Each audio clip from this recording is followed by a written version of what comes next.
Okay, good evening to all of you. Welcome to the civil point institute Indore. आशा करता हूँ आप सब बहुत अच्छे होंगे और आप सभी की तैयारी बहुत अच्छे से चल रही होगी। तो आज के क्लास की शुरुआत करते हैं। उससे पहले आप लोग कमेंट करके बता दीजिए कि audio and video proper clear है। यदि audio and video proper clear हो तो क्लास की शुरुआत करते हैं।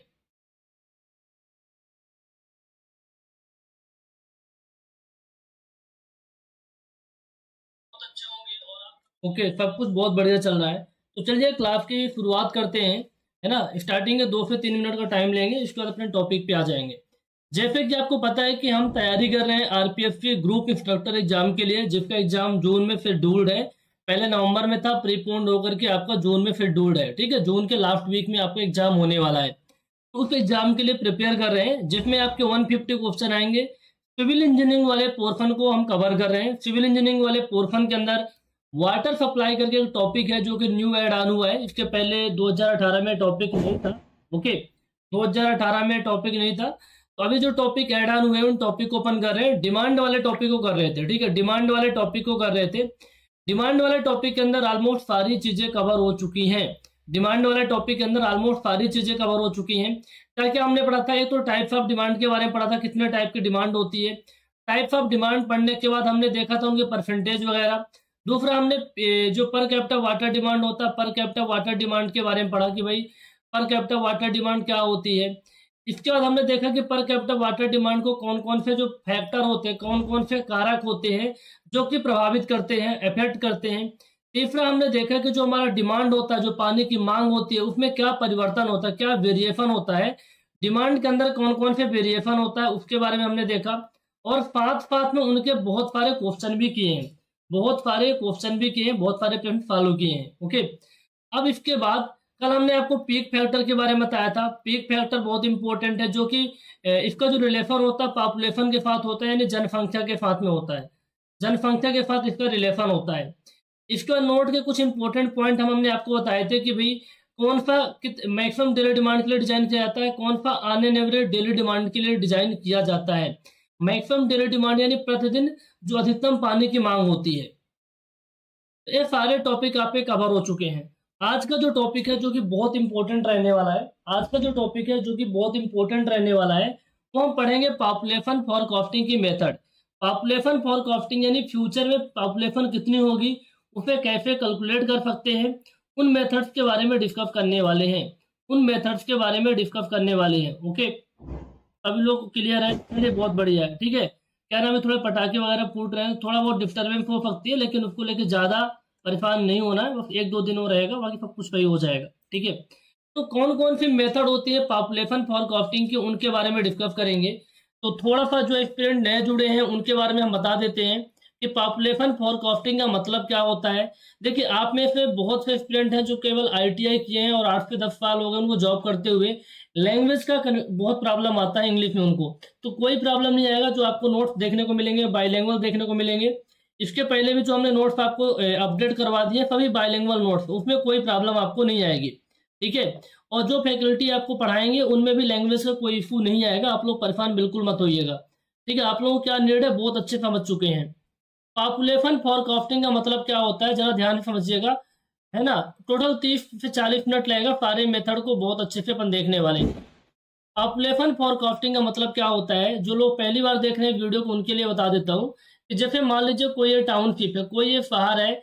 इस शहर के लिए वाटर सप्लाई स्कीम, जल आपूर्ति परियोजना, वाटर सप्लाई स्कीम आप डिजाइन कर रहे हैं। वाटर सप्लाई स्कीम डिजाइन कर रहे हैं।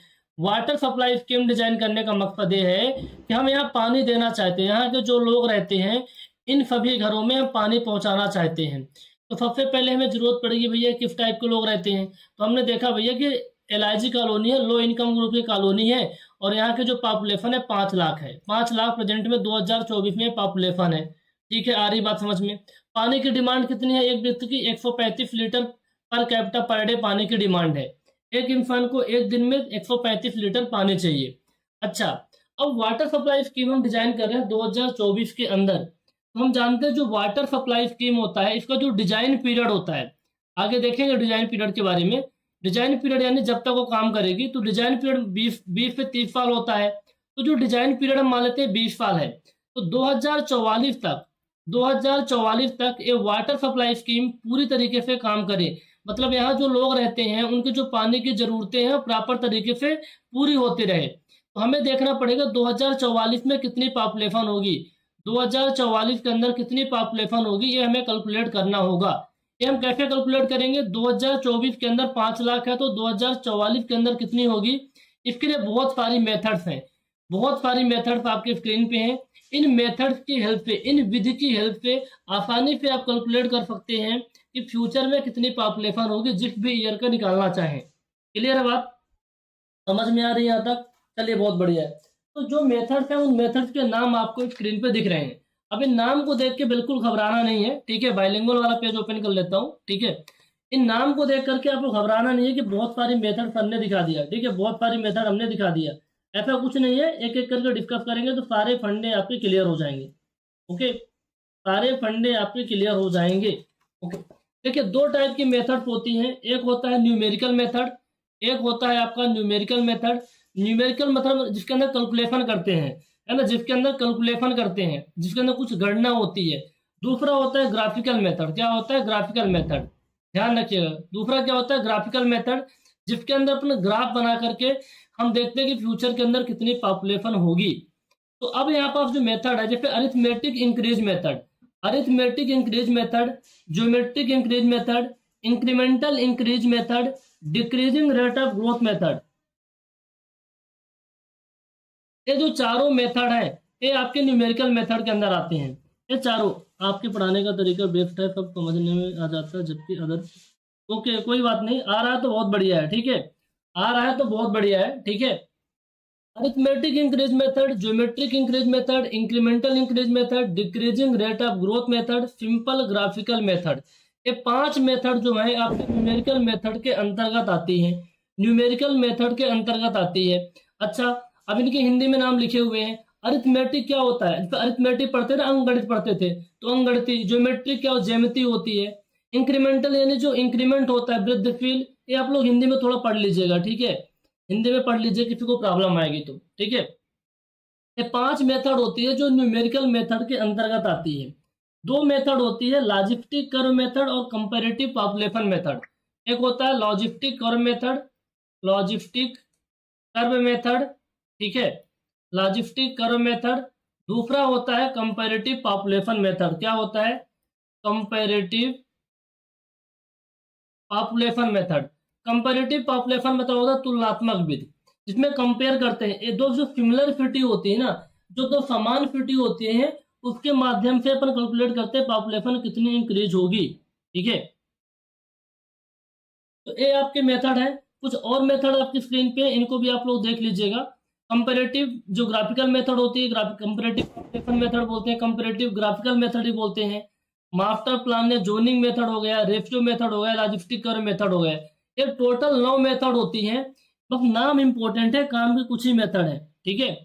तो ये आपके 9 मेथड है, इनके नाम इंपॉर्टेंट है क्योंकि पूछ देगा कि इनमें से ऐसे कौन सी मेथड, इनमें से ऐसे कौन सी मेथड जिसका यूज पॉपुलेशन फोरकास्टिंग में नहीं किया जाता या फिर किया जाता है। तो 9 मेथड है, 9 मेथड के नाम याद होना चाहिए, ठीक है? जितने भी मेथड है इन मेथड के नाम आपको याद होने चाहिए। ओके, यहाँ तक बात समझ में आ रही है? एक एक करके देखेंगे, बहुत शानदार तरीके से देखेंगे, सारे कॉन्सेप्ट आपके क्लियर हो जाएंगे, सारे कॉन्सेप्ट आपके क्लियर हो जाएंगे। पहला मेथड हमारा है अरिथमेटिक इंक्रीज मेथड, अंकगणितीय वृद्धि विधि, अरिथमेटिक इंक्रीज मेथड। अब अरिथमेटिक मेथड क्या है? अरिथमेटिक इंक्रीज मेथड का मतलब ये है कि फ्यूचर की पॉपुलेशन कैलकुलेट करने की एक मेथड है। अब फ्यूचर की पॉपुलेशन कैसे कैलकुलेट करेंगे? Just a minute guys, just minute, वो डोर बंद कर दीजिए।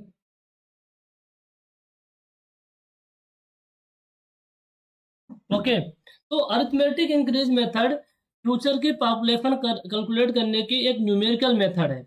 अब ध्यान रखिएगा, 2 इंपॉर्टेंट पॉइंट बता रहा हूं जहां पे डायरेक्टली सवाल आएंगे, बाकी न्यूमेरिकल तो हम देखने वाले हैं। इस मेथड के द्वारा, इस विधि के द्वारा जो अपन पॉपुलेशन कैलकुलेट करते हैं ना, जो पॉपुलेशन इंक्रीज होती है वो कांस्टेंट रेट से इंक्रीज होती है। जब याद रखिए, अभी कैलकुलेट करके समझाऊंगा। इस मेथड के द्वारा जो पॉपुलेशन इंक्रीज होती है कांस्टेंट रेट से इंक्रीज होती है। किस रेट से? कांस्टेंट रेट से इंक्रीज होती है। दूसरी इंपॉर्टेंट बात क्या बोल रहा हूँ, इस मेथड का यूज वहां करते हैं जो फिटी क्या होती है, बड़ी फिटी होती है। जो आपके लार्ज फिटी होती है, यानी जो बड़े पहाड़ होते हैं, जो बड़े पहाड़ हैं, जो पहले से स्थापित है, मतलब पहले से बहुत बड़े बड़े पहाड़ हैं, जहां मतलब एक ग्रोथ जितनी होनी थी हो चुकी है। स्टेब्लिश्ड फिटी, स्टेब्लिश्ड फिटी मतलब जो बहुत पुरानी फिटी हो चुकी, पहले से स्टेब्लिश्ड है। तो जो बड़ी फिटी होती है, जो स्टेब्लिश्ड फिटी होती है, जिनके अंदर पॉपुलेशन के इंक्रीज होने के चांसेस कम होते हैं, पॉपुलेशन के इंक्रीज होने के, पॉपुलेशन बढ़ने के चांसेस कम होते हैं, वहां इस मेथड का यूज करते हैं, वहां इस मेथड का यूज करते हैं। ध्यान रखिएगा, मतलब कहाँ करते हैं, ओल्ड सिटी, ऐसे कह सकते हैं ओल्ड सिटी, ऐसे शहर में जहाँ की जनसंख्या बढ़ने के चांसेस, जहाँ की जनसंख्या बढ़ने के चांसेस कम होते हैं, वहाँ इस मेथड का यूज करते हैं। क्योंकि इस मेथड के द्वारा जो फ्यूचर की पॉपुलेशन की वैल्यू आती है वो कम आती है, वो कम आती है। जब अभी आप ज्योमेट्रिक इंक्रीज मेथड पढ़ लेंगे ना, ज्योमेट्रिक इंक्रीज मेथड, ज्योमेट्रिकल, थोड़ा समझ लेते हैं, geometrical increase method, increase method. अब इस मेथड का यूज पता कहाँ करते हैं, जो अपने सेकंड न्यूमेरिकल मेथड है, ज्योमेट्रिकल इंक्रीज मेथड, इस मेथड का यूज वहां करते हैं जहां फ्यूचर में, भविष्य में जनसंख्या बढ़ने के चांसेस ज्यादा होते हैं, पॉपुलेशन बढ़ने के चांसेस ज्यादा होते हैं, वहां यूज करते हैं। ठीक है, जैसे कोई न्यू डेवलपिंग सिटी है, कोई नया बसा हुआ शहर है, कहीं नया कॉलोनी डेवलप हो रहा है, तो वहां लोग प्लाट लेंगे, घर बनाएंगे, बच्चे होंगे, है ना, मतलब पूरा का पूरा एक ग्रोथ होगी वहां। तो जो न्यू डेवलपिंग सिटी होती है, जो नए नए शहर बस रहे हैं, वहां फ्यूचर में कितनी पॉपुलेशन होगी, यदि हमें इसे कैलकुलेट करना है, इसे पता लगाना है, तो ज्योमेट्रिकल इंक्रीज मेथड यूज करेंगे। यदि कोई मान लीजिए स्टेबलिश्ड सिटी है, वहाँ वाटर सप्लाई के ऊपर डिजाइन कर रहे हो, फ्यूचर की पॉपुलेशन पता करना चाहते हैं, फ्यूचर में कितनी जनसंख्या होगी, उसके लिए अरिथमेटिक इंक्रीज मेथड का यूज करते हैं, अरिथमेटिक इंक्रीज मेथड का यूज करते हैं। आई होप आपको ये बात बहुत अच्छे समझ में आ रही होगी, और हिंदी में चाहिए तो यहाँ पास लिखा हुआ है। ठीक है, अब एक मन में सवाल आएगा, एक मन में सवाल आएगा, पर इसको कैलकुलेट कैसे करते हैं, कैलकुलेट कैसे करते हैं, इसको कैलकुलेट कैसे करते हैं। ठीक है, तो बहुत इंपॉर्टेंट है, ध्यान से सुनिएगा, सारी चीजें आपकी क्लियर हो जाएंगी, सारी चीजें क्लियर हो जाएंगी। इसके कुछ फार्मूले होते हैं, ठीक है, कुछ फार्मूले होते हैं जिससे अपन फ्यूचर की पॉपुलेशन निकाल सकते हैं, फ्यूचर की पॉपुलेशन निकाल सकते हैं। अब वो कैसे निकालेंगे, जैसे मान लीजिए एक न्यूमेरिकल देखिए, एक क्वेश्चन आपके स्क्रीन पे दिया हुआ है, इसमें दिया क्या है, इस क्वेश्चन को पढ़ेंगे तो फिर फार्मूला लिखवाऊंगा, समझ में अच्छे से आ जाएगा। यहाँ क्या है कि एक कोई शहर है, ठीक है, एक कोई स्मॉल टाउन है, कोई एक छोटा शहर है, जिसमें 5 डिकेड का, 5 दशकों का हमें पॉपुलेशन दी है, जनसंख्या दी हुई है। अब इसमें कैलकुलेट क्या करना है, कैलकुलेट क्या करना है, कैलकुलेट ये करना है, इसमें आधा क्वेश्चन है क्या, जस्ट अ मिनट,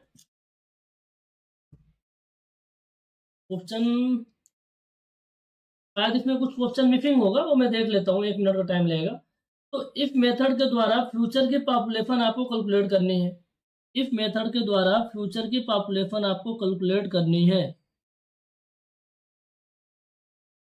ओके, 2020 के अंदर, 2020 के अंदर कितनी पॉपुलेशन होगी, ये आपको कैलकुलेट करनी थी। अब इस सवाल को अच्छे से देखना है, एक छोटा सा शहर है जिसमें 5 डिकेड, एक डिकेड में कितने साल होते हैं भैया, एक डिकेड का मतलब होता है 10 साल, 10 ईयर, यानी डिकेड का मतलब होता है दशक, क्या होता है, दशक।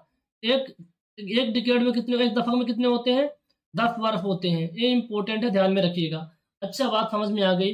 तो आपको ये बताना है कि 1960, 1970, 1980, 1990, 2000, इन वर्षों में कितनी जनसंख्या थी, ये दिया हुआ है। तो 2020 के अंदर कितनी जनसंख्या होगी, आपको ये कैलकुलेट करना है। कैसे कैलकुलेट करेंगे, हमें, हमारे पास कुछ फार्मूले होते हैं, उन फार्मूलों के माध्यम से हम आसानी से कैलकुलेट कर सकते हैं। डेरिवेशन इंपॉर्टेंट है, डायरेक्टली फार्मूला याद करिए, क्वेश्चन कर लीजिए। ठीक है, किस किसने कोर्स बाय किया, खरीदने वाला हूँ। ओके, आप में से जो स्टूडेंट बाय कर चुके हैं, आप लोग कमेंट कर सकते हैं। अब तक बैच में 68 स्टूडेंट हो चुके थे, ठीक है, कल का डेटा है, अब इस पे ज़्यादा ही हो जाए, इस पे ज़्यादा ही हो गए होंगे, कूपन कोड बंद हो गया था, कूपन कोड अगेन एक्सटेंड किया गया था, फिर बंद हो चुका था। अच्छा, फार्मूला क्या होता है कैलकुलेट करने का, डायरेक्टली पॉइंट पे आते हैं। फार्मूला बहुत इंपॉर्टेंट, फार्मूला अपना होता है P N is equal to P not plus N X bar. अब इसको ध्यान से समझिएगा, एक एक तरफ बहुत इंपॉर्टेंट है और अच्छे से क्लियर भी हो जाएगा। P N is equal to होता है P not plus N into X bar. P N का मतलब क्या होता है पता है आपको? पी एन का मतलब क्या होता है? पी एन का मतलब होता है कि जैसे यहाँ पर आप 2020 के अंदर पॉपुलेशन निकालने वाले थे ना, वही पी एन है, यानी population after N decade. Population after N decade, population after N decades, मतलब एन डिकेड मतलब एक डिकेड, दो डिकेड। जैसे यहाँ पर क्या था कि 2000 में पॉपुलेशन दिया हुआ लास्ट में, 2020 में पूछा मतलब कितने डिकेड बाद? 2 डिकेड के बाद, है ना। 2000 से 2010, 2010 से 2020 हो जाएगा, यानी एन डिकेड के बाद पॉपुलेशन। ठीक है, एन डिकेड के बाद कितनी पॉपुलेशन होगी, हिंदी में आप लिख सकते हैं। पी नॉट का मतलब होता है कि वर्तमान में कितनी पॉपुलेशन है, पॉपुलेशन एट प्रेजेंट, यानी वर्तमान में कितनी पॉपुलेशन है, वर्तमान में कितनी पॉपुलेशन है, और भविष्य में कितनी पॉपुलेशन होगी, ये आपके एन के मतलब पी एन बताता है। एन होता है नंबर ऑफ डिकेड, ठीक है, दशकों की संख्या, number of decades, number of decades हो जाते हैं। ठीक है, एक्स बार क्या होता है? एक्स बार होता है एवरेज इंक्रीज इन पॉपुलेशन पर डिकेड। क्या होता है? Average increase in population, average increase in population पर डिकेड्स, पर डिकेड्स मतलब ऑन एन एवरेज पर डिकेड पॉपुलेशन किस रेट से इंक्रीज हो रही है। On an average, on an average पर डिकेड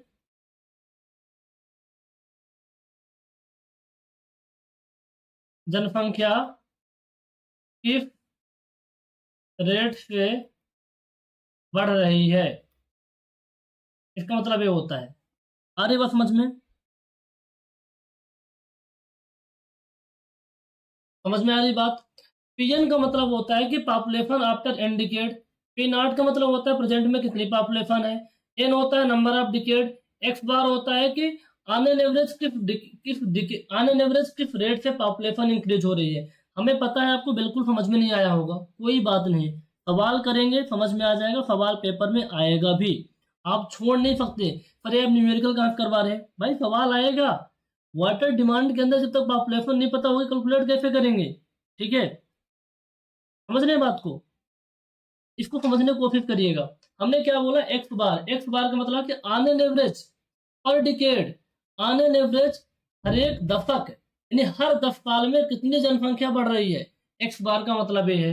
ठीक है, एक्स बार का मतलब ये है। बाकी हमने पहले से भी हिंदी में टाइप कर रखा है आप लोगों के लिए, ठीक है, आप चाहे तो लिख सकते हैं, लेकिन थोड़ा ज़्यादा ही हिंदी हो जाता है गूगल का, इसलिए हमने लिख दिया अपने लैंग्वेज के अनुसार। अब इस सवाल को करने की पूरी कोशिश करेंगे बहुत अच्छे से करने के लिए। सवाल में क्या क्या दिया हुआ है, हमारे पास एक पॉपुलेशन दी हुई है, ठीक है, 1960 1970, हर एक दशक में, हर एक 10 साल के बीच में डिफरेंस दिया हुआ है। हमें कुछ भी नहीं पता, डायरेक्ट फार्मूला में रखे हैं याद। P N is equal to होता है P not plus N into X bar. यदि आपको फार्मूला याद है तो आसानी से कैलकुलेट करेंगे।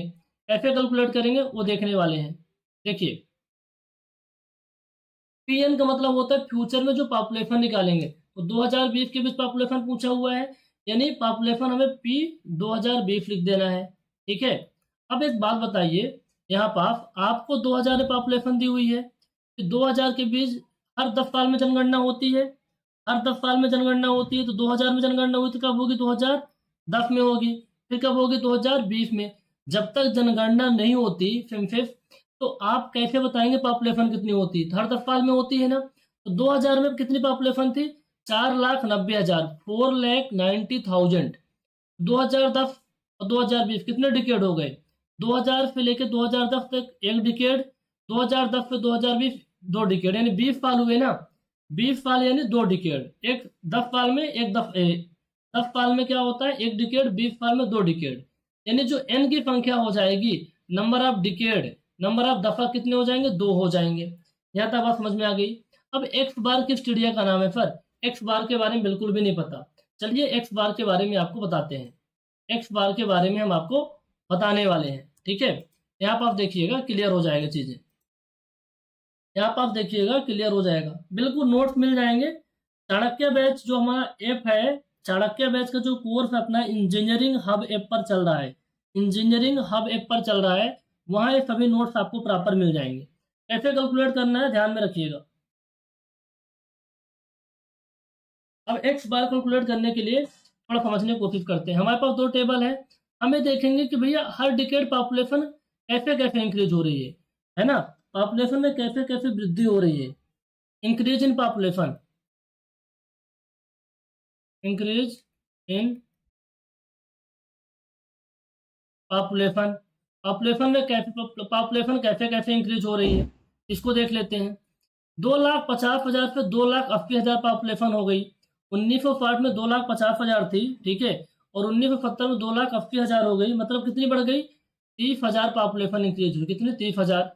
फिर 2,80,000 से 3,40,000 पॉपुलेशन हो गई। मतलब 70 में 2,80,000 थी और 80 में 3,40,000, मतलब 60,000 पॉपुलेशन बढ़ी है। कितनी पॉपुलेशन बढ़ी है? 60,000 पॉपुलेशन बढ़ी है। 3,40,000 से 4,20,000 हो गई, मतलब 80,000 पॉपुलेशन बढ़ी है, ठीक है। 4,20,000 पे 4,90,000 हो गई, मतलब 70,000 पॉपुलेशन बढ़ी है।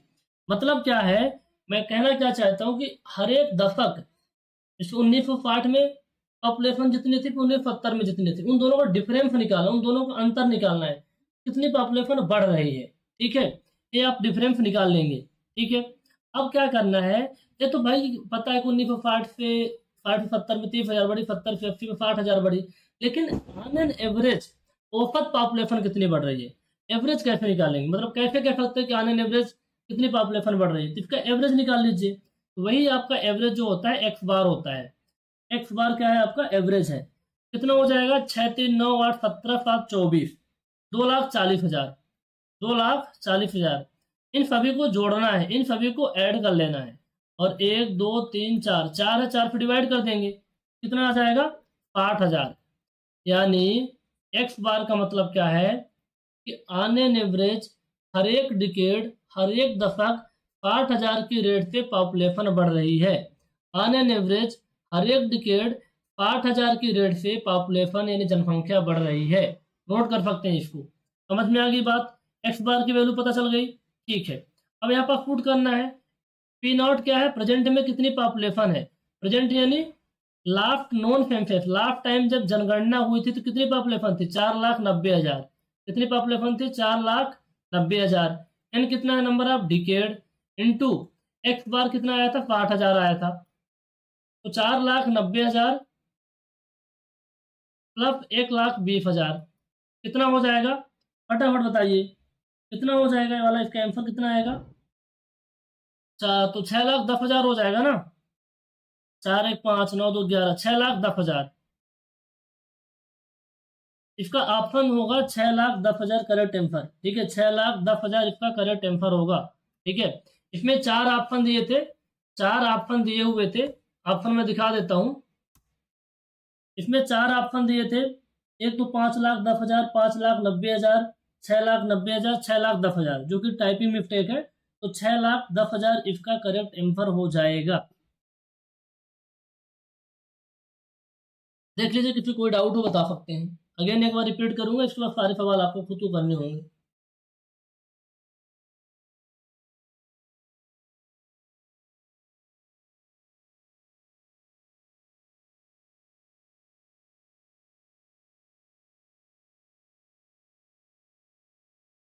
किसी को कोई डाउट तो नहीं है? किसी को कोई कंफ्यूजन तो नहीं है? नहीं है तो बता दीजिएगा, होगा तब भी बताइएगा।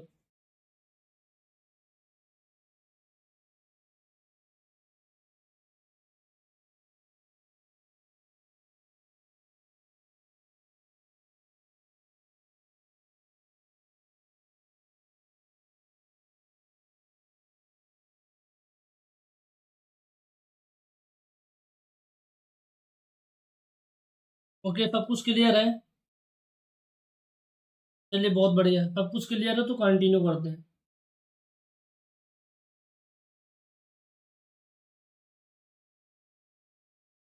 चलिए बहुत बढ़िया, समझ में आ गया तो ठीक है। तो ऐसे सवाल पेपर के अंदर आएंगे तो आप लोग कर लेंगे, कोई प्रॉब्लम आएगी क्या? नहीं आएगी ना? है, डेटा चेंज कर देगा लेकिन सवाल कुछ ऐसे ही पेपर के अंदर देखने को मिलेंगे आपको।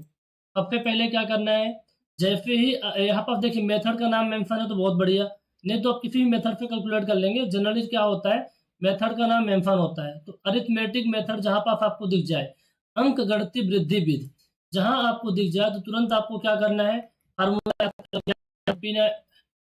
पी एन इक्वल टू होता है P not plus N X bar. P N यानी फ्यूचर की कितनी पॉपुलेशन है, पी नॉट यानी प्रेजेंट की पॉपुलेशन, नंबर ऑफ डिकेड, और एक्स बार निकाल लेंगे, कैलकुलेट कर लेंगे, बन जाएगा। ठीक है, ठीक है। अब एक सवाल और है, इस सवाल को करते हैं और इस सवाल को समझने की कोशिश करेंगे क्या कहता क्या है। ठीक है, इस सवाल को करने की पूरी कोशिश करेंगे, सवाल कहता क्या है। ठीक है, पढ़िएगा सवाल क्या लिखा है। Calculate the population bye end of 2011, है ना।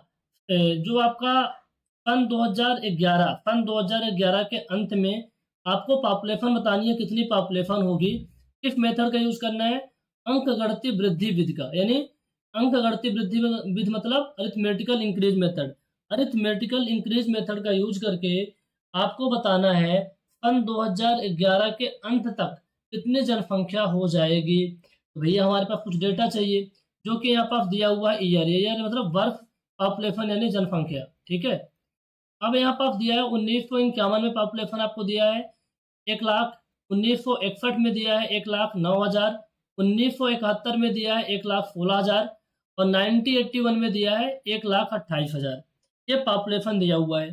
ठीक है, अब इसके द्वारा हमें निकालना है फटाफट।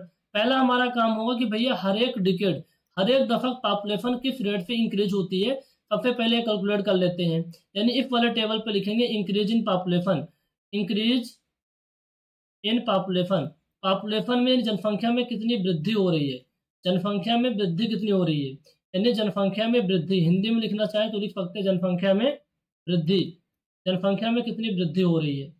1,00,000 पॉपुलेशन थी तो 1,00,000 से 1,09,000 हो गई, मतलब कितनी पॉपुलेशन बढ़ी है, 9,000 बढ़ी है।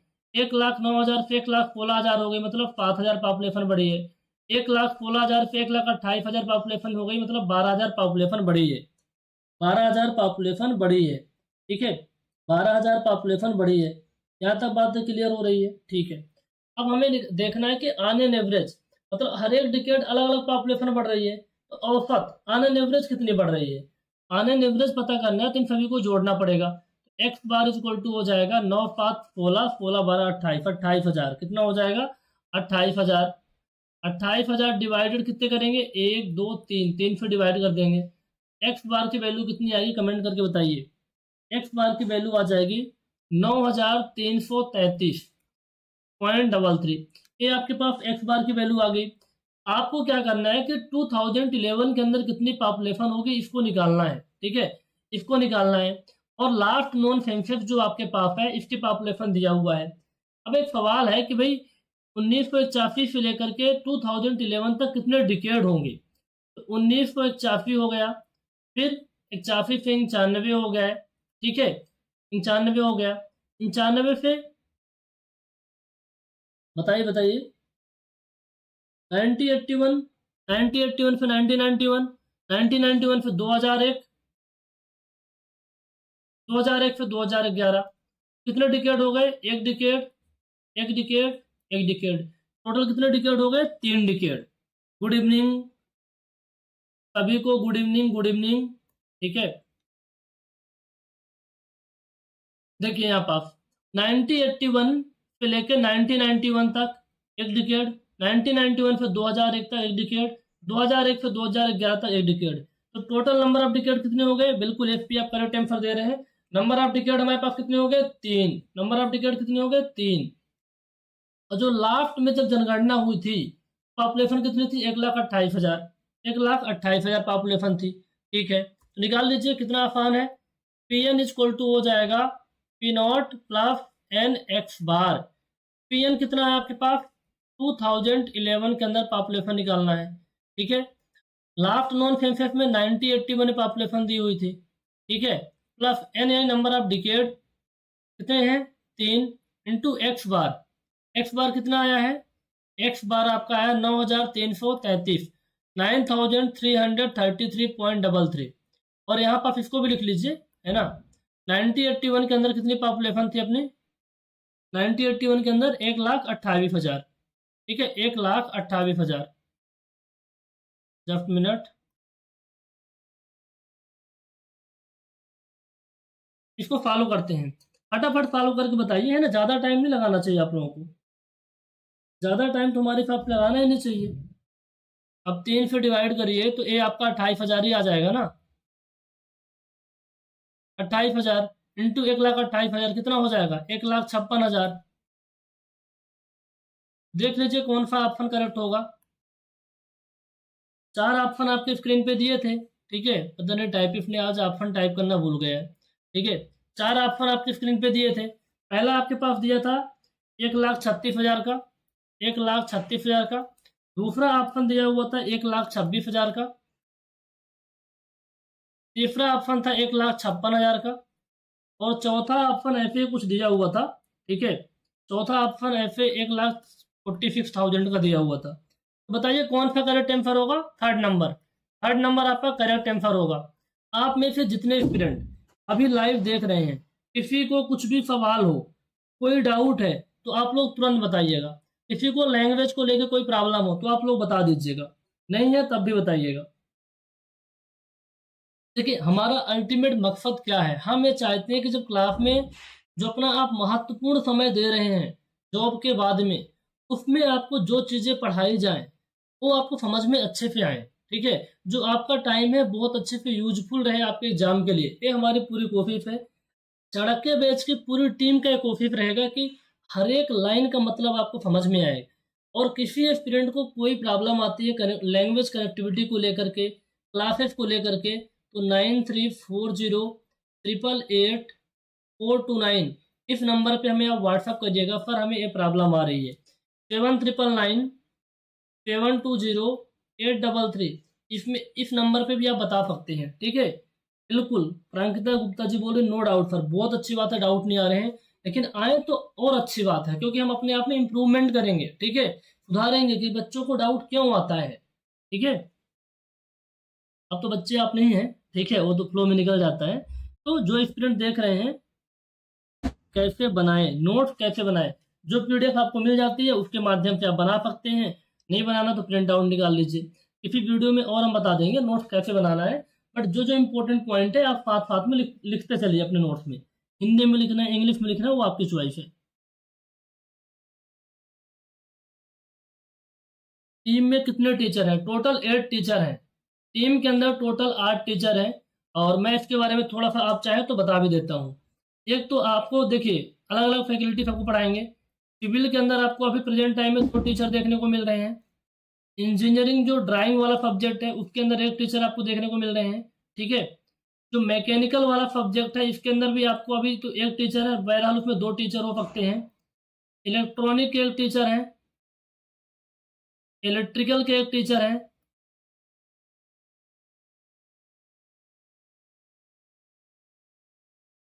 और आपको यहाँ पर आप जो देखेंगे ना मैकेनिक्स वाला एक पार्ट आपका होता है, मैकेनिक्स वाला पार्ट वो तो शायद हैदर सर पढ़ाएंगे, लेकिन इसमें एक पार्ट और आपका है जो कि कंप्यूटर साइंस वाला पार्ट कुछ शायद तक है। तो उन टोटल को मिलाकर के 8 टीचर हैं, ठीक है। ये तो मैकेनिक्स वाले टीचर अलग आएंगे, ये तो एक कोई और टीचर है, ठीक है। तो टोटल 8 टीचर आपको देखने को मिलेंगे। तो टोटल 8 फैकल्टी, सिविल के 2 फैकल्टी आपको देखने को मिलेंगे, ठीक है। एक तो मैं पढ़ा रहा हूँ, एक पीयूष सर आपको पढ़ाएंगे, जो पढ़ा रहे हैं बिल्डिंग मटेरियल, बहुत अच्छा पढ़ाते हैं, कोई डाउट नहीं है। इंजीनियरिंग ड्राइंग आपको हैदर सर पढ़ाते हैं, जो कि बहुत फेमस टीचर है इंजीनियरिंग ड्राइंग के लिए। मैकेनिकल का उत्तम सर पढ़ाएंगे, जो कि 7 साल से पढ़ाते हुए आ रहे हैं, अब क्या ही बोले उनके बारे में, बहुत अच्छा पढ़ाते हैं। इलेक्ट्रिकल भारत सर पढ़ाएंगे, ठीक है। और जो असिस्टेंट इंजीनियर के रूप में वर्किंग कई सालों से पढ़ा रहे हैं, खुद का इंस्टीट्यूट रन करते हैं। इलेक्ट्रॉनिक वाला विनय सर पढ़ाएंगे, और ऐसे करके टोटल 8 फैकल्टी हैं, ठीक है। कोई चेंजेस होगा तो हम बता देंगे। 8 फैकल्टी इसके अंदर आपको पढ़ा रहे हैं। कंटेंट में कोई कमी नहीं मिलेगी, पूरी जवाबदारी हमारी है, कंटेंट में कोई कमी नहीं मिलेगी आपको, मेहनत करते रहिएगा। तो चले एक सवाल कर लेते हैं, ठीक है। इसी सिलसिले में थोड़ा सा थ्योरेटिकल क्वेश्चन करते हैं, तो और हमारी कनेक्टिविटी बनेगी टॉपिक के ऊपर। क्वेश्चन पढ़ के बताइए इसका आंसर, क्वेश्चन पढ़ के इसका आंसर करिए।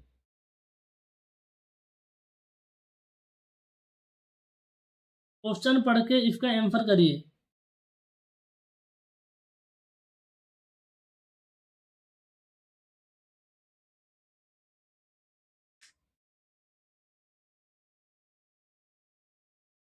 प्रिंट अवेलेबल नहीं हो पाएगा, ठीक है। कंप्यूटर की फैकल्टी है, कंप्यूटर की फैकल्टी है, कंप्यूटर की फैकल्टी है, विनय सर पढ़ाएंगे, बहुत अच्छा पढ़ाते हैं, ठीक है। अभी क्या पूछ रहे थे आप लोग? प्रिंट हम अवेलेबल नहीं करवाएंगे, नोट्स आपको डाउनलोड अलाउ रहेगा, ठीक है। नोट्स को आप डाउनलोड कर लेते हैं, है ना। कंप्यूटर फैकल्टी है, परेशान मत हो, कंप्यूटर को विनय सर पढ़ाएंगे। तो अभी हमने क्या बोला कि जो आपके नोट्स है ना, वो आप प्रिंट आप निकलवा सकते हैं, प्रॉपर A4 पेज के अंदर नोट्स डलेंगे आपके, है ना। आप डाउनलोड करेंगे, गैलरी पे नोट्स आपके आ जाएंगे, और आप प्रिंट हार्ड कॉपी में निकलवा के बाइंडिंग करवा सकते हैं, ठीक है। प्रिंट देखिए, प्रिंट अवेलेबल इसलिए नहीं हो पाएगा कि जैसे जैसे क्लासेस होती हैं वैसे वैसे नोट्स बन रहे हैं। ऐसा तो नहीं है कोई पुरानी क्लास हम दे रहे हैं आपको, क्योंकि आप लोगों का सिलेबस बहुत डिफरेंट है अदर स्टेट से। तो अदर स्टेट के ITA प्रिंसिपल एग्जाम होते हैं ना, फिर बहुत डिफरेंट आपका सिलेबस है, तो पुराने वीडियो तो काम में आएंगे नहीं, पुराने नोट्स भी काम में नहीं आएंगे, ठीक है। इसीलिए जैसे जैसे क्लास होगी उसकी PDF डलती जाएगी, जैसे आपके 100-150 पेज हो जाए तो प्रिंट ले सकते हैं, बाकी आपकी मर्जी है, डेली चाहे तो डेली ले सकते हैं। स्पाइरल बाइंडिंग करवाइएगा तो उसके अंदर अटैच करने का बहुत अच्छा रहता है।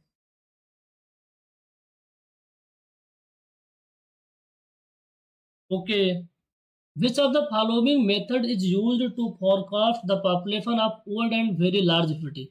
इनमें से ऐसी कौन सी मेथड है जिसका यूज पुराने और बहुत बड़े शहरों की जनसंख्या कैलकुलेट करने के लिए किया जाता है? पुराने और बहुत बड़े शहरों की जनसंख्या कैलकुलेट करने के लिए किया जाता है। अभी जो पुराने शहर हैं, जो ओल्ड ओल्ड और लार्ज सिटी होती है, उसके अंदर जो जनसंख्या बढ़ने के चांस होते हैं, यानी जो पॉपुलेशन बढ़ने के, ठीक है। हिंदी के जो बाई मात्रा है बिल्कुल मत जाइएगा, ठीक है ना, क्योंकि आप लोगों के लिए सब चीज़ें लिखनी पड़ रही है। तो जनसंख्या जो बढ़ने के जो चांस होते हैं ना, वो क्या होते हैं, कम होते हैं। और हमें ऐसी मेथड यूज करना पड़ेगा जिस मेथड के द्वारा फ्यूचर में कितनी पॉपुलेशन होती है उसकी वैल्यू कम आती है, वो का होता है अरिथमेटिकल इंक्रीज मेथड। तो अरिथमेटिकल इंक्रीज मेथड यूज करते हैं। वहीं लिखा होता है कि which of the following method is use to forecast the population new and small cities, तो वहां पर लिखते हैं geometrical progression method, geometrical increase method. बहुत बढ़िया, बहुत बढ़िया, सभी का आंसर करेक्ट है, बहुत अच्छी बात है। हाँ, अरिथमेटिकल इंक्रीज मेथड ही होगा, कर लेंगे ना, कोई दिक्कत तो नहीं है यहाँ तक। तो हमें नहीं लग रहा कोई न्यूमेरिकल में कोई प्रॉब्लम आएगी, ठीक है। कोई प्रॉब्लम आएगी, बहुत सिंपल क्वेश्चन आते हैं, बहुत सिंपल क्वेश्चन, लेकिन सिंपल का मतलब यही है कॉन्सेप्ट क्लियरिटी होनी चाहिए। चलिए एक टॉपिक और देखेंगे, एक मेथड और देखेंगे जहाँ सवाल आपके बनने के पूरे चांस होते हैं, that is known as geometrical increase method. तो नेक्स्ट हमारा टॉपिक क्या रहने वाला है, geometrical increase method.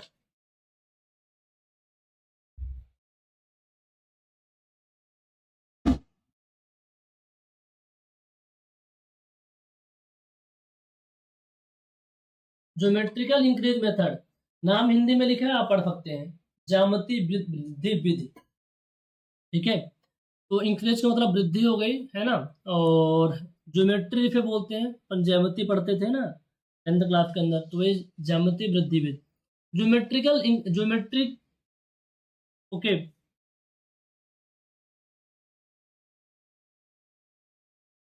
Geometrical increase method, geometrical या FEAL आएगा, ज्योमेट्रिकल इंक्रीज मेथड, ठीक है।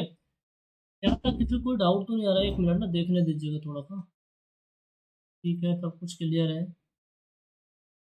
ज्योमेट्रिकल इंक्रीज मेथड देखिए, अब हमने क्या बोला था कि जो अरिथमेटिक इंक्रीज मेथड होता है, जो अंक गणितीय वृद्धि विधि होती है, उसके अंदर जो पॉपुलेशन बढ़ती है, जो जनसंख्या बढ़ती है, एक कांस्टेंट रेट से बढ़ती है। और हमने यहाँ पर एक अजम्पशन माना है कि यहाँ जो पॉपुलेशन बढ़ती है पर decade, percentage increase in population क्या होती है, कांस्टेंट होती है। परसेंटेज इंक्रीज इन पॉपुलेशन क्या होती है, कांस्टेंट होती है। अब इन दोनों में बहुत डिफरेंस है, कैलकुलेट करके बताएंगे।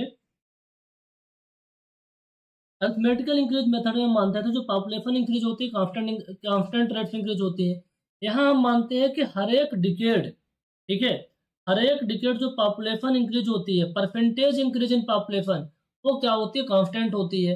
कैलकुलेट करके देखेंगे, डोंट वरी इसके लिए। इस मेथड का दूसरा नाम है यूनिफॉर्म इंक्रीज मेथड। इस मेथड का दूसरा नाम क्या है, यूनिफॉर्म इंक्रीज मेथड। समान वृद्धि विधि, समान वृद्धि विधि भी कहा जाता है, समान वृद्धि विधि बोला जाता है हिंदी में, ठीक है।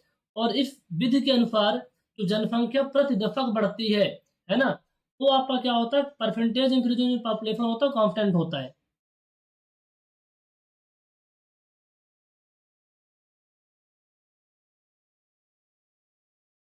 यूनिफॉर्म इंक्रीज मेथड, समान वृद्धि विधि, समान वृद्धि विधि, ठीक है।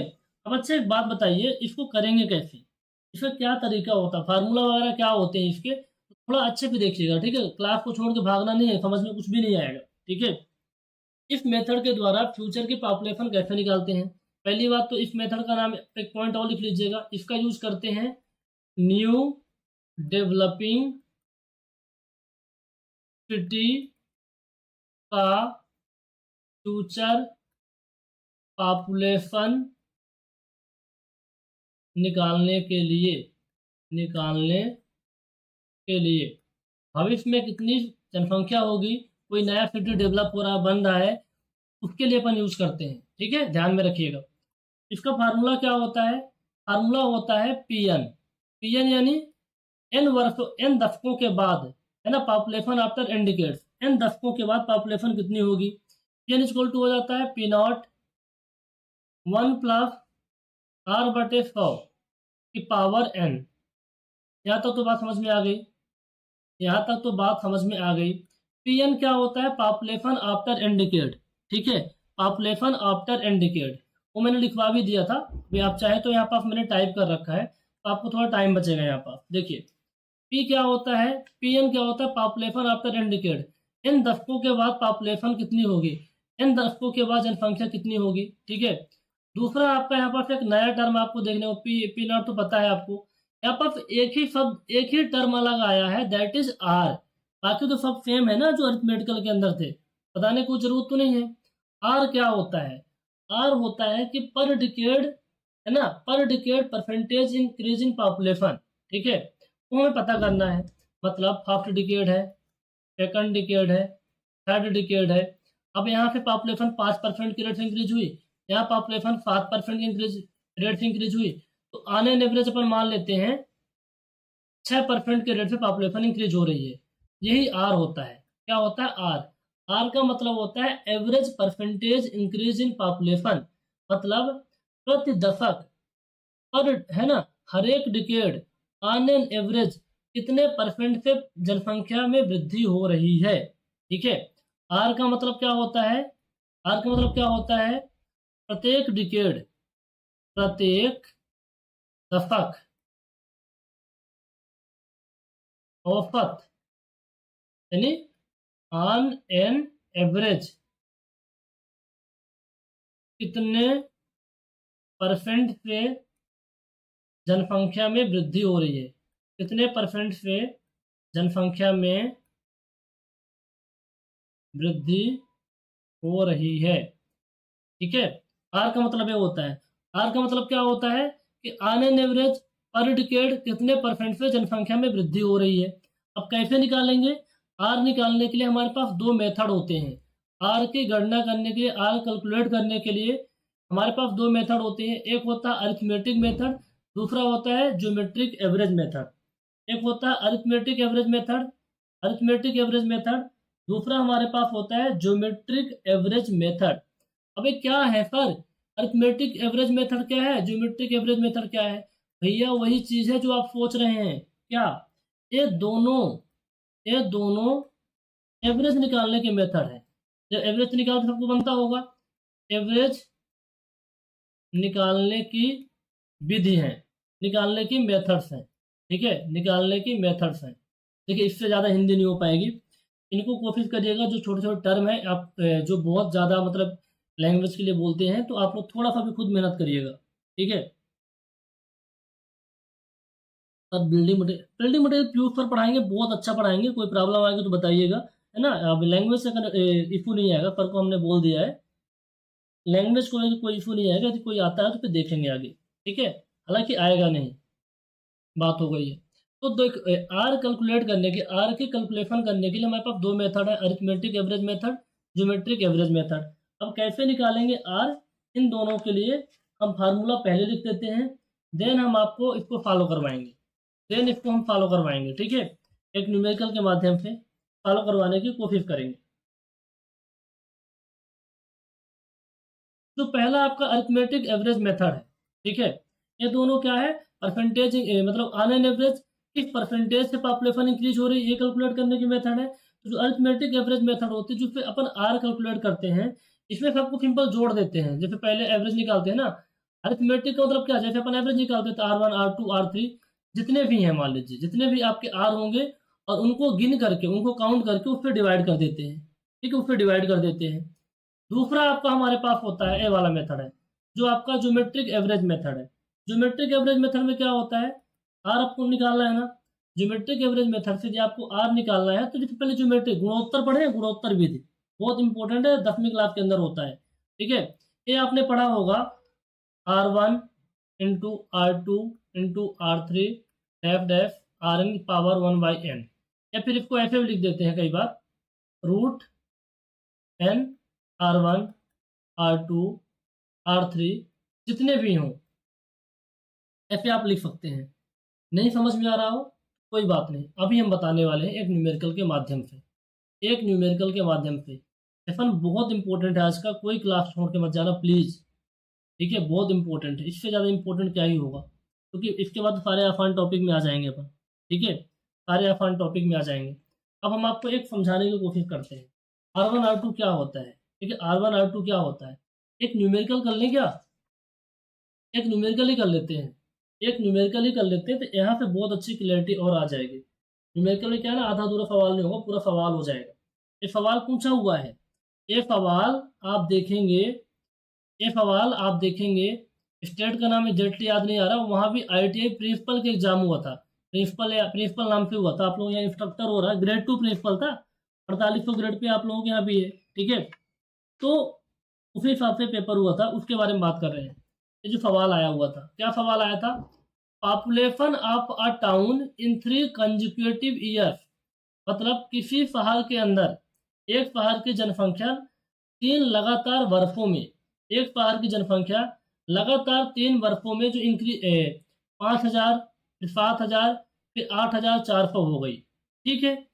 The population of the town in the 4th consecutive year according to geometrical increase method, चौथे लगातार वर्षों में आपको पॉपुलेशन निकालना है, ठीक है, चौथे लगातार वर्षों में पॉपुलेशन निकालना है। मतलब पहले दफा पॉपुलेशन 5000 थी, दूसरे दफक 7000 हो गई, तीसरे दफक 8400 हो गई, तो उसके चौथे दफक में पॉपुलेशन कितनी होगी। अब यूज क्या करना है, ज्योमेट्रिकल इंक्रीज मेथड का यूज करना है, ठीक है, ज्योमेट्रिकल इंक्रीज मेथड का यूज करना है। इस मेथड को यूज करके सवाल आपको निकालना पड़ेगा, ठीक है। इसमें भी आप एक टेबल बना सकते हैं, चाहे तो बहुत आसानी होगी, टेबल बना लेंगे तो मैं टेबल बना ही करवा देता हूँ, ठीक है। पहले टेबल में हमारा क्या आ जाएगा, ईयर आ जाएगा, ईयर हमारे पास क्या था, अब कुछ इसमें नहीं दिया तो हम लिख देते हैं फर्स्ट डिकेड यानी फर्स्ट ईयर लिख देते हैं, सेकंड डिकेड यानी सेकंड ईयर लिख देते हैं, तीसरा थर्ड, अभी यहाँ पर डिकेड नहीं लिखा है, ईयर लिखा है, लेकिन वो डिकेड ही माना जाएगा क्योंकि डिकेड में कैलकुलेशन होती है इसकी। यहाँ पर पॉपुलेशन लिख लीजिए दूसरे कॉलम में, दूसरे कॉलम में पॉपुलेशन लिख लीजिए। तो यहाँ पर जो पॉपुलेशन आप लिखेंगे, फर्स्ट में पॉपुलेशन कितनी थी, 5000 थी, सेकंड में पॉपुलेशन 7000 हो गई, फिर 8400 पॉपुलेशन हो गई, ठीक है। अब हमें देखेंगे पॉपुलेशन कितनी इंक्रीज हो रही है, हर एक डिकेड, फटाफट कर लेते हैं। तो यहाँ पर टेबल में आ जाएगा इंक्रीज इन पॉपुलेशन, कितना आ जाएगा, इंक्रीज इन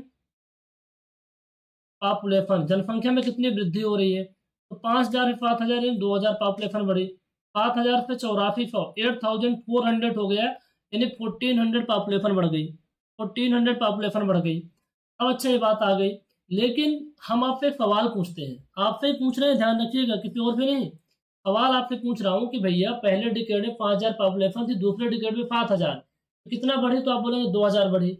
मैं पूछूं कि पहले डिकेड से दूसरे डिकेड में कितने परसेंटेज से बढ़ी, कैसे निकालेंगे, यहाँ पर परसेंटेज इंक्रीज इन पॉपुलेशन क्या हो जाएगा, परसेंटेज इंक्रीज इन पॉपुलेशन, है ना, percentage, percentage increase in population, percentage के अंदर आपको निकालना पॉपुलेशन कितनी इंक्रीज हुई। ठीक है, तो अब यहाँ देखिए 5,000 से 7,000 हुई, यानी 2,000 बढ़ी है। कैसे निकालते हैं परसेंटेज? 2,000 इंटू 5,000 इंटू 100 हो जाएगा, यानी जितनी बढ़ी है ऊपर आ जाएगा, प्रेजेंट में कितनी थी वो नीचे आ जाएगा, इंटू 100, जीरो पे जीरो कैंसिल, जीरो कैंसिल, यानी 40। पहले डिकेड से दूसरे डिकेड में पॉपुलेशन 40% के रेट से बढ़ी है। पहले डिकेड से दूसरे डिकेड में पॉपुलेशन 40% यानी 40% के रेट से बढ़ी है। अब समझ में आ गया। अब एक बात बताइए यहाँ पर आप, अब दूसरे डिकेड से तीसरे डिकेड में पॉपुलेशन बढ़ी है 1400 के रेट से, विथ रिस्पेक्ट टू, इसके रिस्पेक्ट में हम कहते हैं 1400 पॉपुलेशन बढ़ी है, 1400 पॉपुलेशन बढ़ी है, किसके रिस्पेक्ट में? 7,000 के रिस्पेक्ट में, इंटू 100 कितना आ जाएगा? 20%। इसको अपन दे देते हैं R1, इसको दे देते हैं R2। यानी पहले डिकेड से दूसरे डिकेड पॉपुलेशन 40% से बढ़ी है, दूसरे डिकेड से तीसरे डिकेड पॉपुलेशन 20% के रेट से बढ़ी है। तो ऑन एन एवरेज किस रेट से बढ़ी है? ऑन एन एवरेज किस रेट से बढ़ी है? दो मेथड होती है, आपको बताया था। एक जो अरिथमेटिक मेथड होता है, अरिथमेटिक एवरेज मेथड होता है आर कैलकुलेट करने का। एक तो हमारे पास अरिथमेटिक एवरेज मेथड होता है, अरिथमेटिक एवरेज मेथड। दूसरा होता है geometric average method. Arithmetic average method क्या कहता है? हमारे पास कितने आ रहे हैं? R1 R2, R1 plus R2 अपन कितना हो जाएगा? 2 हो जाएगा। तो R1 कितना है? 40, R2 कितना है? 20 अपॉन 2, 60/2 कितना आ गया? 30। हमारे पास R की वैल्यू निकल के आ गई। ठीक उसी तरीके से आप दूसरा R भी कैलकुलेट कर सकते हैं। कैसे करेंगे? R यानी आप ज्योमेट्रिक एवरेज मेथड का यूज करके निकाल सकते हैं। कैसे निकालेंगे? हमारे पास कितना है? 40 इंटू 20, यहाँ पास कितने आ जाएंगे नंबर? कितने? 1 2, तो यहाँ पास 2 आ जाएगा। ठीक है, इसको कैलकुलेट करेंगे तो आसानी से निकाल लेंगे। कितना आ जाएगा? अब आपको पता है बहुत आसानी से कैसे करेंगे। ये अपना 800 आ जाएगा, यानी अपने पास कितना आ जाएगा? ये 400 इंटू 2 यानी 20√2 आ जाएगा। इसको फॉलो करेंगे तो आंसर आ जाएगा। कितना आसान है। ठीक है, अब यहाँ पर on an average percentage increase in population कितनी हो गई? 30%। ऑन एन एवरेज 30% क्या है? 30% का मतलब है कि on an average her decade 30% की रेट से जनसंख्या में वृद्धि हो रही है। नोट कर लीजिए, कोई प्रॉब्लम आ रही हो तो। On an average her decade 30% के रेट से पॉपुलेशन में वृद्धि हो रही है। बहुत बढ़िया। फार्मूला पता है? फार्मूला पता है कि बताना पड़ेगा? फार्मूला भी लिखवाया था ना हमने आपको। क्या फार्मूला क्या होता है? पी एन इक्वल टू होता है पी नॉट 1 प्लस R/100 अब पी एन क्या है हमारे पास? क्या पूछा हुआ भैया? यहाँ पूछा क्या है? ये हमारे पास पी एन यानी फोर्थ कंजुकेटिव ईयर में पॉपुलेशन पूछा हुआ है। अपन P4 लिख देंगे और क्या करेंगे। तो last non census last time जब जनगणना हुई थी तो 8,400 पॉपुलेशन थी, इसको लिख दीजिए। पी नॉट क्या होता? लास्ट टाइम जब जनगणना हुई थी पॉपुलेशन कितनी थी?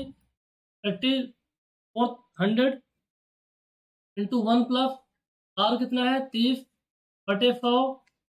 एन क्या है? Number of decade. Number of decade इसमें क्या है? एक ही तो है, क्योंकि मतलब लास्ट कंजुकेट मतलब पहला डिकेड, दूसरा डिकेड, तीसरा डिकेड, तीसरे पे चौथा है, फिर एक का डिफरेंस है, एक आ जाएगा। ठीक है, चलिए फॉलो करते हैं इसको। 8,400 ये हो जाएगा 130/100, जीरो से जीरो कैंसिल हो जाएंगे। 8,400 84 इंटू 130 मल्टीप्लाई करिए, कितना आंसर आएगा? फटाफट कमेंट करिए, फटाफट करिए।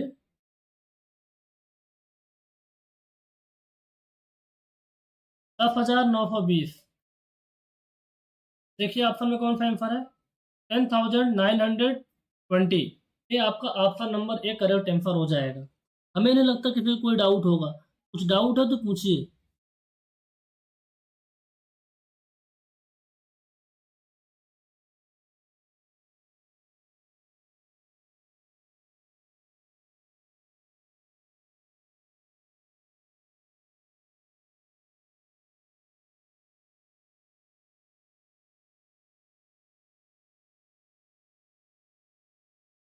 बन जाएगा ना, किसी कोई प्रॉब्लम तो नहीं है, ठीक है, किसी को कोई प्रॉब्लम नहीं है। जैसे जब ऐसे सवाल आए ना आपके एग्जाम में, आपको केवल फार्मूला याद करना है, पी एन इक्वल टू होता है P not 1+r/100 P N क्या है हमें देख लेना है। यहाँ पर पी एन का फोर्थ कंजुकेटिव लगातार चौथे वर्ष P4 हो जाएगा। पी नॉट क्या है, प्रेजेंट में कितनी पॉपुलेशन है, या फिर लास्ट टाइम जब जनगणना हुई थी पॉपुलेशन कितनी थी 8,400, इसको पुट करिए।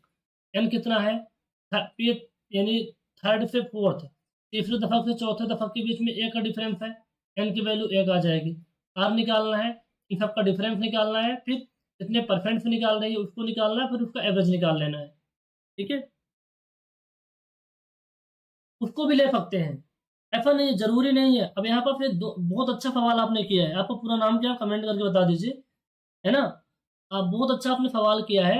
एवरेज ही हम इसको नहीं लेते, हम कोई सा भी ले सकते हैं, ठीक है, हम उसको भी ले सकते हैं, लेकिन उन दोनों में डिफरेंस क्या है वो चीज़ हम आपको आज आपके मन में सवाल है तो हम बता देते हैं।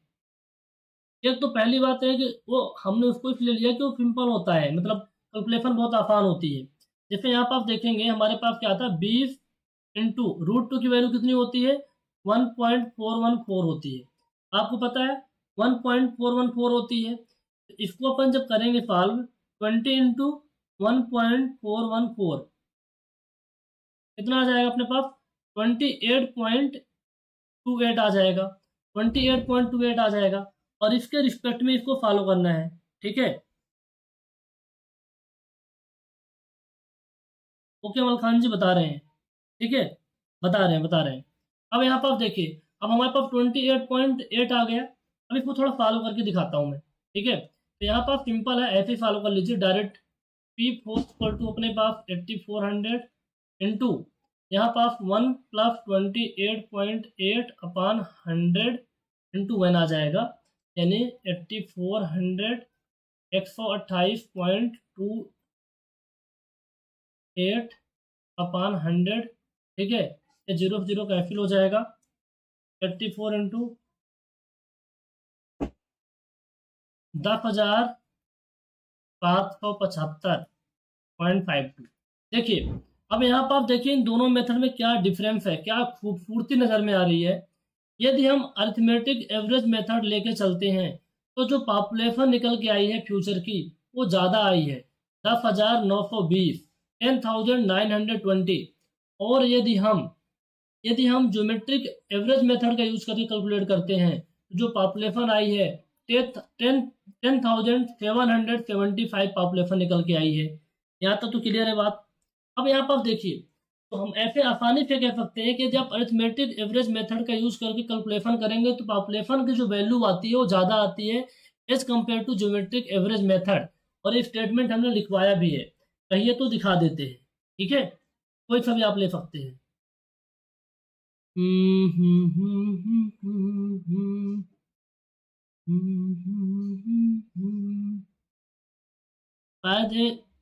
ओके देखिए यहाँ पर हमने लिखा हुआ है, यहाँ पर लिखिए which method is to be used to calculate average percentage increase in population and why. अब यहाँ पर क्या पूछा है कि ऐसी कौन सी मेथड है जिसका हम यूज करते हैं average percentage increase in population निकालने के लिए। जो हमने आर क्या है, आर मतलब है ऑन एन एवरेज कितने परसेंटेज से पॉपुलेशन इंक्रीज हो रही है, इसको निकालने के लिए कौन सी मेथड का यूज करते हैं और क्यों। सिंपल सा है, यदि आप अरिथमेटिक एवरेज मेथड का यूज करके आर की वैल्यू कैलकुलेट करेंगे तो आर की वैल्यू क्या है ज़्यादा आएगी। आर की वैल्यू उसमें कितनी आई थी 30 आई थी, किसी भी सवाल में करके देखिएगा आर की वैल्यू ज़्यादा आएगी। आर की वैल्यू ज़्यादा आएगी तो जो फ्यूचर में जो फॉरकास्टेड पॉपुलेशन है, जो फ्यूचर में जो आप पॉपुलेशन कैलकुलेट कर रहे हैं ना उसकी वैल्यू भी ज़्यादा आएगी। और डिजाइन इंजीनियर इसी को यूज करते हैं, ठीक है। और यदि आप अरिथमेटिक के जगह पे ज्योमेट्रिक एवरेज मेथड का यूज करते हैं तो वहां पर जो आर की वैल्यू आती है लो आती है, जो फॉरकास्टेड पॉपुलेशन होती है, भविष्य की जो जनसंख्या होती है वो भी कम आती है। और गवर्नमेंट ऑफ इंडिया का जो मैनुअल है, गवर्नमेंट ऑफ इंडिया का जो डॉक्यूमेंट है उसके अंदर ज्योमेट्रिक एवरेज मेथड मेंशन किया गया है, ज्योमेट्रिक एवरेज मेथड मेंशन किया गया है, ठीक है। तो यदि अब यहाँ पर तो मैम का कोई सवाल नहीं है, लेकिन बताते हैं इसके बारे में। यदि मेंशन नहीं होता तो अपन ज्योमेट्रिक एवरेज मेथड ही निकालते हैं, ज्योमेट्रिक एवरेज मेथड का ही यूज करते हैं। यदि मेंशन होता है तभी अपन अरिथमेटिक एवरेज मेथड का करते हैं, लेकिन न्यूमेरिकल सॉल्व करते टाइम अपन कर लेते हैं क्योंकि थोड़ा इजी हो जाता है। किसी को कोई डाउट हो तो पूछ सकते हैं।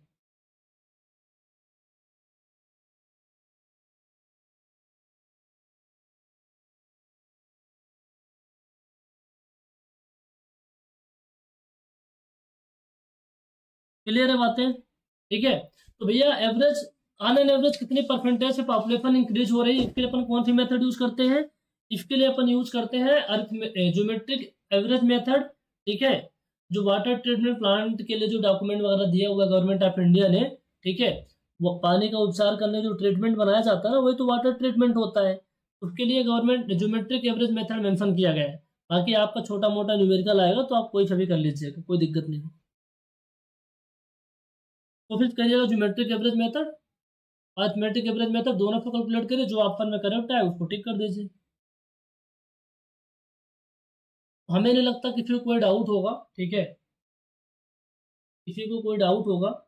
और अभी तो आज की क्लास को अभी हम यहीं एंड करेंगे। अभी इसके बहुत सारे चीज़ें हैं कि इम्पोर्टेंट नोट अभी हमें लिखवाना था आप लोगों के लिए, है ना, बट अभी नहीं। यदि भी क्लास शेड्यूल होती है तो देखेंगे, तो कल करवाएंगे। ठीक है, अभी यदि क्लास शेड्यूल होगी अगेन आज, किसी और टीचर की क्लास होगी तो ठीक है, नहीं होगी तो शेड्यूल करके अभी करवा देंगे उस टाइम पे, नहीं तो कल करवा देंगे। इनमें कोई डाउट है, कोई सवाल है तो आप लोग बता दीजिएगा कमेंट करके। हमारे अकॉर्डिंग कोई सवाल नहीं होगा। रेफ्ट मेथड के बारे में देखेंगे, साथ में इंपॉर्टेंट कंपैरिजन करेंगे इन दोनों मेथड के बारे में, है ना। और किसी को कोई डाउट हो तो बताइए एक बार। आपके जानकारी के लिए बता दें, जो आप सिलेबस कब तक कंप्लीट हो, सिलेबस टाइम पे हो जाएगा। यदि जून में एग्जाम होता तो अपन अप्रैल में सिलेबस फिनिश कर देंगे, और प्री पोन्ड होकर अप्रैल में होता तो उससे पहले कर देंगे। पूरा पूरा पूरा पूरा एक सेटअप बना हुआ है, उसके लिए परेशान मत होइए। ठीक है, क्लासेस टाइम पे पूरी हो जाएंगी, कल से रेगुलर क्लास हो जाएगी। दिवाली पे सभी फैकल्टीज घर गए हुए थे ना। मैकेनिकल बैकग्राउंड, हाँ आएगा, डेफिनेटली समझ में आएगा, क्यों नहीं आएगा। हम तो सभी बैकग्राउंड के स्टूडेंट को पढ़ाने के लिए बैठे हुए हैं ना। आप कंप्यूटर साइंस से हो, आप मैकेनिकल से हैं, आप इलेक्ट्रिकल से हैं, ठीक है, तो हमारी पूरी कोशिश है कि सबको समझ में आए। इलेक्ट्रिकल वाले फिर पूरा कोशिश करेंगे कि इलेक्ट्रिकल को तो आएगा ही, साथ में सिविल वाले को आए, हमारी पूरी कोशिश रहेगी।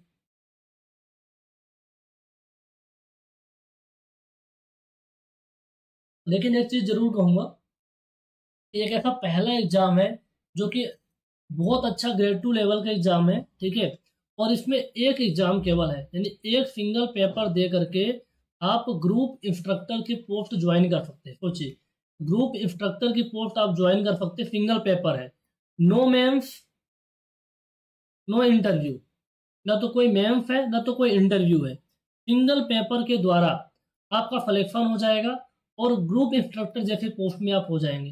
खूबसूरती क्या होती है, किसी आईटीआई कॉलेज में आप वर्किंग होंगे, एज अ टीचर आप वर्क करेंगे, बहुत अच्छा रहता है ना। जैसे मान लीजिए अब किसी जॉब से कंपैरिजन करना बिल्कुल सही नहीं रहेगा, बट बहुत अच्छी जॉब होती है ना, बहुत एक लिमिटेड टाइम रहता है, सामाजिक रिस्पेक्ट रहता है, क्या क्या नहीं होता आपको पता है। इसलिए जो स्टूडेंट फॉर्म को फिल किए हैं, जो एलिजिबल हैं, आप लोग पूरे शिद्दत से मेहनत करिएगा, कमी कुछ मत छोड़िएगा, क्योंकि ऐसी अपॉर्चुनिटी बार बार नहीं आती। अभी बता रहा हूँ, जितने भी स्टेट हुए हैं, सिंगल स्टेट ऐसा नहीं है जिसके अंदर मैं इंटरव्यू ना हो, जिसके अंदर इंटरव्यू ना हो। मध्य प्रदेश के अंदर इंटरव्यू होगा, मध्य प्रदेश के हमने काम किया था ITI grade 1 principal 1, grade 2 principal, वहाँ भी इंटरव्यू हो रहा है। बिहार में इंटरव्यू हो रहा है, हरियाणा में इंटरव्यू हो रहा है, हर जगह इंटरव्यू होता है। आपके यहाँ नहीं हो रहा है, ठीक है, कई जगह पे मेंस भी होते हैं। इसलिए आपके पास विदेशी अपॉर्चुनिटी आई है तो पूरा अपना जी जान लगा के मेहनत करिएगा। कंटेंट आपके पास है तो बहुत अच्छी बात है, और नहीं है तो परेशान नहीं होना है। चाणक्य बैच, अभी दिवाली ऑफर तो एंड हो चुका है, लेकिन चाणक्य बैच के अंदर आपको कंप्लीट कंटेंट आपको मिलेगा, पूरा का पूरा, पूरी टीम लगी हुई है जिसके अंदर शानदार कंटेंट डेवलप होगा। अब आप में से बहुत से स्टूडेंट क्वेरी कर रहे थे सर कि नोट्स की प्रॉब्लम आ रही है, तो हमने नोट्स को कुछ बेहतर करने की कोशिश की है। जो टीचर आपको लिख लिख के पढ़ाते हैं, ठीक है, हमारे टीम के अंदर ही, उनके नोट्स भी आपको बायलिंगुअल देखने को मिलेंगे। 1-2 दिन में सभी नोट्स बन जाएंगे और अपडेट हो जाएंगे। आप नोट्स को थोड़ा देख लीजिएगा, किसी कोई यहाँ पर हमने पूरी कोशिश की है बायलिंगुअल लिखने के लिए। ठीक है, ये नोट्स हमने ग्रुप पे भी डाल दिया है, तो आप चाहें तो इसको अच्छे से देख सकते हैं। ग्रुप कहाँ मिलेगा, शुभम सर यदि आप देख पा रहे हैं वीडियो को तो आप ग्रुप की लिंक डाल दीजिए, कमेंट कर दीजिए, ठीक है। जो स्टूडेंट ग्रुप ज्वाइन नहीं किया है ना, ग्रुप ज्वाइन कर लेंगे, नहीं तो आप लोग कम्युनिटी में चले जाइएगा, वहाँ भी मिल जाएगा मुझे, या फिर कमेंट पे जो नंबर दिए हैं ना इस पर व्हाट्सअप कर लीजिएगा, वहाँ पे आपको ग्रुप पे ऐड कर लेंगे, ठीक है। तो हमने पूरी कोशिश की है कि बाइलिंगुअल लिखने की, ठीक है, बाइलिंगुअल लिखने की। तो अब एक चीज़ और पूछ रहा हूँ, क्योंकि आप में से कुछ स्टूडेंट बोलेंगे सर आप तो बहुत रफ पढ़ाते हैं, आप बहुत देहाती हिंदी में पढ़ाते हैं। देखिए हम ऐसा नहीं करेंगे, हम दोनों टाइप के स्टूडेंट को लेकर चलते हैं। आप में से जो बीटेक किए हुए हैं, जेई के पोस्ट में या फिर अलग अलग पोस्ट में आप तैयारी कर रहे हैं, तो आपको भी इंग्लिश वाले बच्चों को भी कोई प्रॉब्लम नहीं आने वाली। जो इंग्लिश वाले स्टूडेंट हैं उनको भी कोई प्रॉब्लम नहीं है, क्योंकि सारी चीज़ें इंग्लिश में तो लिखी है। हम सपोर्ट के लिए हिंदी में लिख देते हैं, ताकि जो हिंदी में जिनको लैंग्वेज का इशू है उनको इशू ना आए, ठीक है। तो किसी भी टाइप के स्टूडेंट के लिए कोई प्रॉब्लम नहीं आएगी, चाहे आप हिंदी से हों, चाहे आप इंग्लिश पे हों, चाहे आप 10 साल से पढ़ाई छोड़ दिए हों।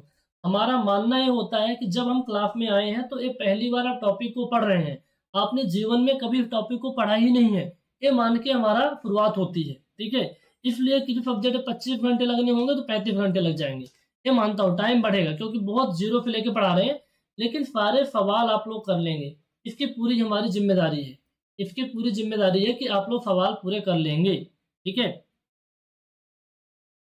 कोर्स आपका यदि अब जून में एग्जाम होता है तो अप्रैल तक कोर्स कंप्लीट हो जाएगा 100%, ठीक है।